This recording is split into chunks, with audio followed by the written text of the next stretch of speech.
Here from Draymond with fits.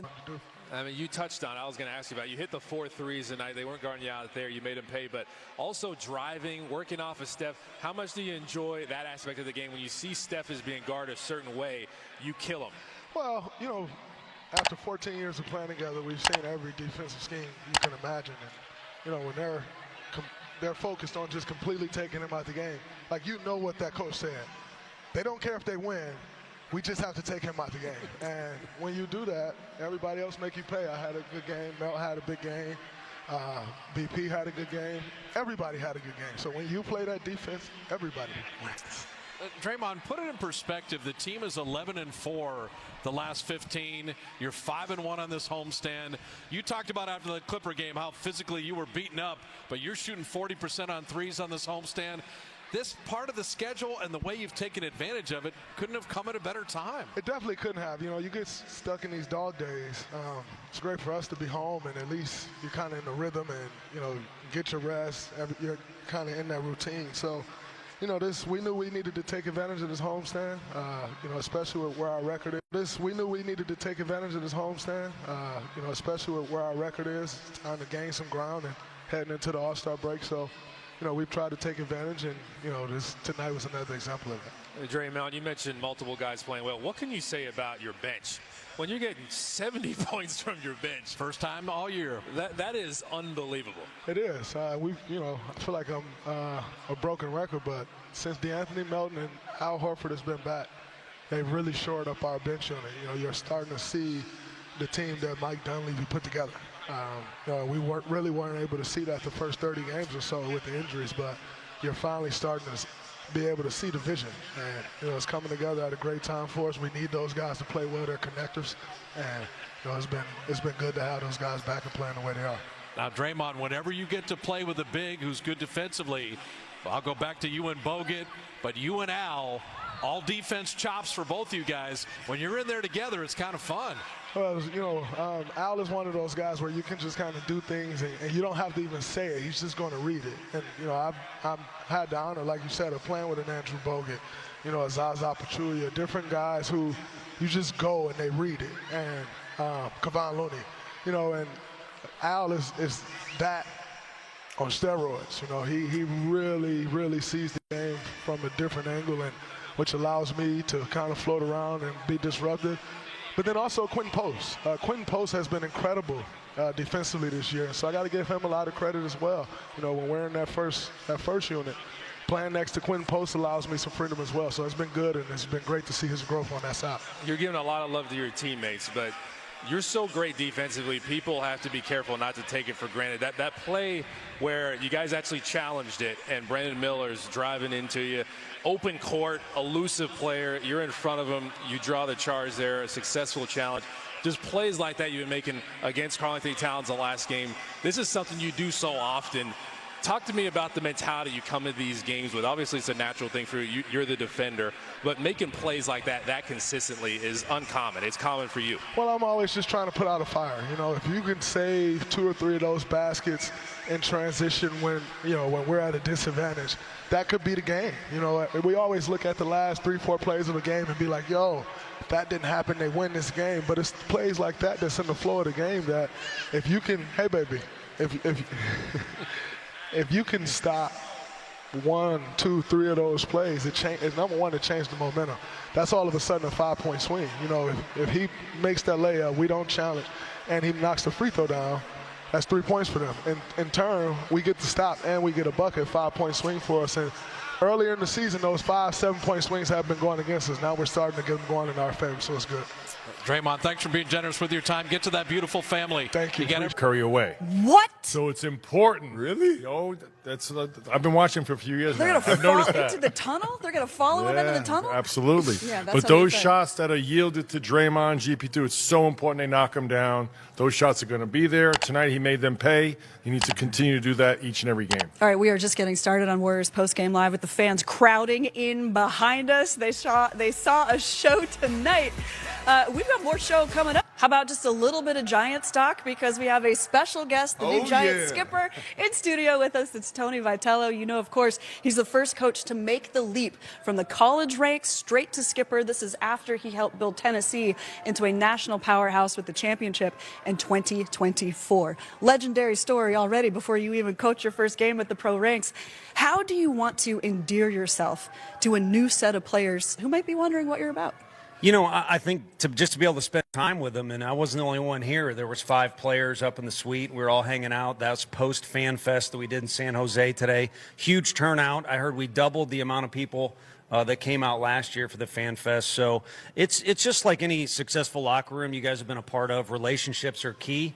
Relationships take time. So working on that. First thing we had to do was build a staff. Of course, free agent stuff, trade stuff is always going on, but spring training is not far away, and again, it'll be important to build those relationships. Tony, take us and the fans back to the hiring process, your interview with Buster Posey. When did he first approach you? And Number 30 didn't even have to play 30 minutes. The Warriors building such a lead. Guys, as you watched him tonight, as he arrived at 14 points, what did you notice the defense trying to do on Steph? what they try to do every night, try and deny him any type of touches. You know, anytime you don't touch the ball, it's a plus for the defense. You know, trying to. One time, Colin Sexton was following him into the tunnel. Yeah. So guarding him more than 94 feet. That's I did not know that was possible. boxing 1+. No, you're supposed to guard Steph from when he wakes up, and that's what they try to do today. Beautiful thing is, for the Warriors, whenever he gets that much attention, this is what we call the Steph Curry gravity. I thought all these guys being involved in the game actually took all that pressure off of Steph. He played less than 30 minutes tonight. Had 5 assists, 5 of the 34 assists for the team. That was how that happened. So the team was just moving the basketball, sharing it unselfishly, and they were able to score 50-plus points in the paint, 70 points by the bench. All those things are how the Warriors get a win like this. Yeah, the Warriors came in averaging 43 points off their bench, third best in the league.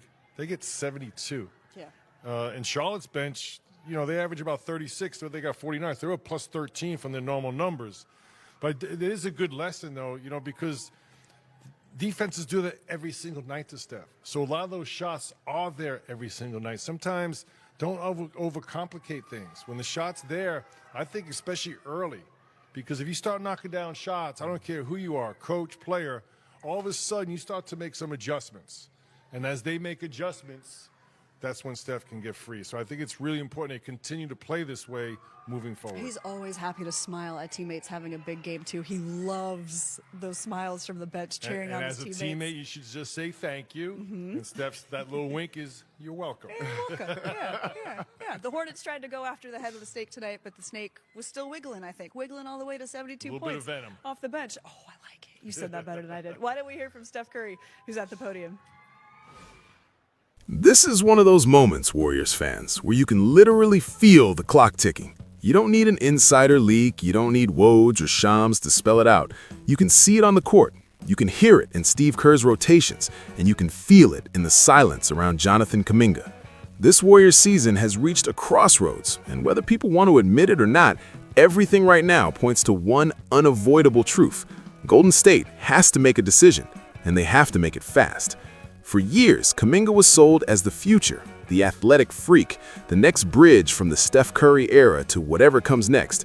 But the NBA doesn't wait for potential forever, and the Warriors especially don't.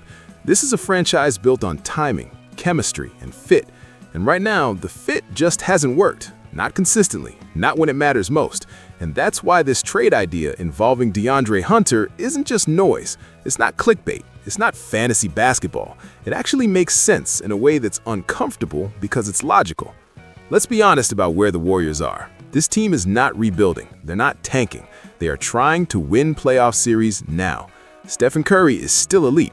Draymond Green still anchors the defense. Jimmy Butler didn't come here for vibes. He came here to compete. That context matters. Every roster move has to answer one simple question. Does this help us survive the West in April and May? And when you ask that question honestly, Kuminga becomes complicated. The talent is obvious, the explosion is real, but the consistency isn't. The defensive discipline isn't always there. The off-ball awareness comes and goes. And when you're on a team that already has high-usage stars, a young player who still needs the ball to feel comfortable can become a problem instead of a solution. That's not an insult. That's the reality of championship basketball. Now look at DeAndre Hunter. He's not flashy. He's not trending on social media every night. He doesn't need touches to impact the game. And that's exactly why this trade idea feels so dangerous for the rest of the league. Hunter is a plug-and-play wing, a real one. Size, defensive versatility, and enough shooting to keep defenses honest. Not perfect, but dependable. And on a Warriors team that desperately needs stability on the wing, that matters more than highlights. People will point to his shooting percentages being down and act like that's a red flag, but context matters. Cleveland hasn't been a clean fit for him. Roles have shifted, rotations have been inconsistent, and we've seen this story before in Golden State. Players don't come here to be the guy. They come here to become better versions of themselves. Playing next to Steph Curry changes shot quality. Playing next to Draymond Green changes defensive responsibilities. Playing in a system that values movement and spacing can revive careers. What makes this trade idea even more intriguing is what the Warriors don't give up. No draft picks, no panic assets, no future mortgage. This isn't an all-in desperation move. It's a recalibration. It's the front office saying, we know who we are and we know what we need. And what they need right now is not another developmental project. They need someone who can defend playoff wings, knock down open threes, and stay within the system without drama. And let's talk about the elephant in the room. The Kuminga situation has become a distraction. Not loud, not public, but constant. Every DNP, every short leash, every rumor, that stuff seeps into a locker room. Championship teams don't operate with unresolved tension. They move decisively. And moving Kuminga now, before the deadline, before his value drops further, might actually be the cleanest outcome for everyone involved. From Kuminga's perspective, a fresh start could be exactly what he needs, a team willing to hand him more freedom, more reps, more mistakes. That's not Golden State right now, and that's okay. Not every talented player fits every timeline. From the Warriors' perspective, adding a battle-tested wing who understands his role could be the difference between being a play-in team and being a legitimate playoff threat. This is where front offices earn their money. This is where tough decisions separate contenders from teams stuck in the middle. The Warriors don't have the luxury of waiting another year to see what might happen. Steph's window is now. Draymond Green's window is now. Jimmy Butler's window is now. And moves like this aren't about winning headlines. They're about winning series. So when you hear this trade idea, don't dismiss it as unrealistic. Don't look at it emotionally. Look at it structurally. Look at fit. Look at timing. Look at what Golden State has been missing all season. A reliable, low-drama, two-way wing who can survive playoff basketball without needing the offense to revolve around him. That's not a luxury. That's a necessity. Whether this specific deal happens or not, it tells us something important. The Warriors are done waiting. They are done pretending the house isn't on fire. They are looking for solutions that help them now. And that should excite you as a fan, not scare you. Now I want to hear from you. Do you think moving on from Kuminga is the right call?